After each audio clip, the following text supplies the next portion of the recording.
अस्सलाम वालेकुम, welcome to recipe secrets.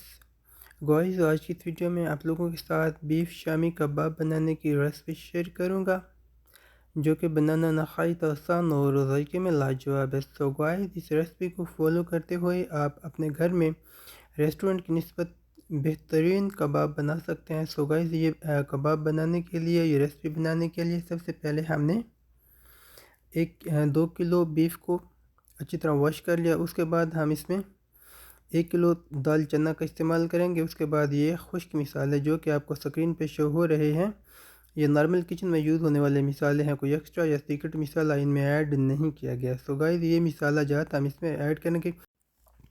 So guys, ये सारी चीज़ें आज की इस रेसिपी में हम लोग ऐड करेंगे। सो गाइस, सबसे पहले हमने बीफ को अच्छी तरह वॉश करके प्रेशर कुकर में ऐड किया और साथ ही साथ हमने इसमें पानी ऐड किया। पानी ऐड करने के साथ जो वेजिटेबल्स आपको दिखाई थी, वो सारी वेजिटेबल्स हमने इसमें ऐड कर देनी है। सो गाइस, वेजिटेबल ऐड करने के बाद जो मिसाले आपको दिखाए थे, वो सारे खुश्क मिसाले इसमें ऐड कर देने हैं। ये सारी चीज़ें ऐड करने के बाद हम इसको कम से कम 45 मिनट के लिए प्रेशर पे लगाएंगे। उसके बाद हमारे जितने भी इसमें इंग्रेडिएंट्स थे अच्छी तरह टेंडर हो चुके हैं। उसके बाद हम इसको निकालेंगे। निकालने के बाद हम इसको अच्छी तरह ग्राइंड कर लेंगे ताकि इनका जो पेस्ट है वो बेहतरीन बन जाए। सो गाइस, अब हमारी रेसिपी का जो पेस्ट है वो बेहतरीन किस्म का बन चुका है। उसके बाद हम इसमें ज़ीरा ऐड करेंगे। ज़ीरा ऐड करने के साथ हम इसमें थोड़ी मिकदार में हरा धनिया ऐड करेंगे। उसके साथ ही साथ हम इसमें अंडे ऐड करेंगे।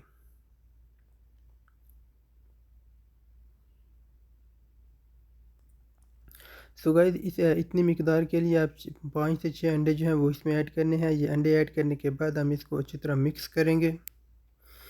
सो उससे पहले आप लोगों की रिक्वेस्ट है कि अगर आप चैनल पर नए हैं तो चैनल को सब्सक्राइब कीजिए और बेल आइकन को प्रेस कीजिए ताकि आने वाली लेटेस्ट वीडियोस की अपडेट्स आप तक बर वक्त पहुँचती रहें। सो गाइस, अंडे ऐड करने के बाद हमने इसको अच्छी तरह मिक्स किया। मिक्स करने के बाद हमने इसकी प्रॉपर शेप में कबाब बना दिए। कबाब बनाने के बाद हम इसको मीडियम फ्लेम पे फ्राई करेंगे। सो गाइस, ये थी आज की छोटी सी वीडियो। अगर वीडियो अच्छी लगी तो लाइक और चैनल को सब्सक्राइब।